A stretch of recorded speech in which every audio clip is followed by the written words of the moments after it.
இன்னைக்கு திரையரங்குல வெளியா இருக்கிற லவ் இன்சூரன்ஸ் கொம்பனி படம் எப்படி இருக்குன்னு நம்ம பார்க்கலாம். கதையா எடுத்துக்கிட்டீங்க அப்படின்னா எஸ்.ஜே. சூர்யா ஒரு ஆப் ஒன்று டெவலப் பண்றாரு. அந்த ஆப் மூலமா யார் யாரை சீட் பண்றாங்க, யார் யாரு கூட சேரணும், யாருக்கும் லவ் ஸ்கோர் அதிகமா இருக்குன்ற வரைக்கும் ஃபுல்லாவே பார்க்க முடியும்.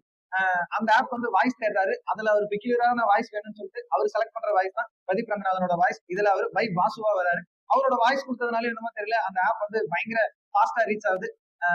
நம்ம ஹீரோட அப்பா வந்து பாத்தீங்கன்னா சீமான் அவர்கள், அவர் தான் வந்து ஆர்கானிக் வெல் அப்படின்னு சொல்லிட்டு தனியா ஒரு இதை நடத்திட்டு வர்றாரு. எந்த ஒரு போன் யூஸ் பண்ணக்கூடாது, போன் இல்லாம எப்படி வாழணும் அப்படின்னு சொல்லி கத்து கொடுக்குறாரு. யாரெல்லாம் கிரிமினல் ஆக்டிவிட்டிஸ் பண்றாங்களோ அவங்க இங்க வந்து பாத்தீங்கன்னா ஒரு 30 நாளும் 6 மாசமும் 1 வருஷமும் அனுபவிக்கணும், ஜெயில் தண்டனை மாதிரி அனுபவிக்கணும் அப்படின்னு சொல்லிட்டு அனுப்பிச்சு விட்டுறாங்க.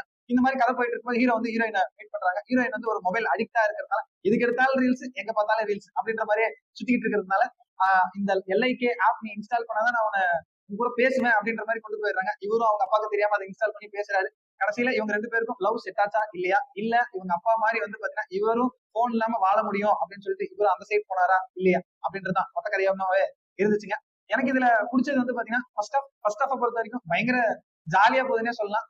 யோகி பாபு சொல்லி ஆகணும், நிறைய படங்கள்ல அவரோட காமெடிக்கு நான் சிரிச்சிருக்கேன். ரொம்ப நாள் ஆச்சு அவர் காமெடிக்கு சிரிச்சு. மறுபடியும் இந்த படத்துலதான் நான் அவரோட காமெடிக்கு மறுபடியும் சிரிக்க ஆரம்பிச்சேனே சொல்லலாங்க. பிரதீப் அவருக்குன்னு சொல்லிட்டு எல்லா படத்துலயுமே ஒரு ஸ்டைல் ஒன்று வச்சிருப்பாரு. இதுலயும் ஒரு யூனிக்கா ஒன்று வச்சிருந்தாரு. அது எனக்கு ரொம்ப பிடிச்சிச்சு. எஸ்.ஜே. சூர்யா சொல்லவே தேவையில்ல, நடிப்பு அரக்கர். கடைசி கிளைமேக்ஸ் ஃபைட் வரைக்குமே வந்து பாத்தீங்கன்னா சூப்பராகவே நடிச்சிருந்தாரு தான் நம்ம சொல்ல முடியும். இதுல ஒரு ரோபோ ப்ரோ அப்படின்ற பேர்ல அனிருத் வாய்ஸ் கொடுத்திருந்தாரு. அது எனக்கு ரொம்ப ரொம்ப பிடிச்சிருந்துச்சுன்னு சொல்ல முடியும். நிறைய இடத்துல வந்து பாத்தீங்கன்னா உங்களை எமோஷனலாவும், நிறைய இடத்துல உங்களை சிரிக்க வைக்கிற படமாவும் இருக்கும். ஒரு சில இடங்கள் இன்னும் கொஞ்சம் கட் பண்ணிருக்கலாமோ அப்படின்னு தோணாலும் ஒரு கம்ப்ளீட்டா பார்க்கும்போது பிரதீப் ரங்கநாதனோட 4வது வெற்றியா தான் இந்த படத்தை நான் பாக்குறேன். சொல்லியே அவனும் பிரதீப் ரங்கநாதன் வேணா இந்த படத்துக்கு ஹீரோவா இருக்கலாம். ஆனா அணி பட்டைய கிளப்பிருக்காரு.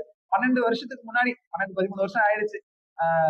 எனக்கு என்ன யாரும் இல்லையே சாங், அது எங்கெங்கெல்லாம் வருதோ அங்கெல்லாம் சூப்பரா இருந்துச்சு. இன்டர்வல் அதை யூஸ் பண்ணதா இருக்கட்டும் சரிங்க, அந்த இதுல வந்து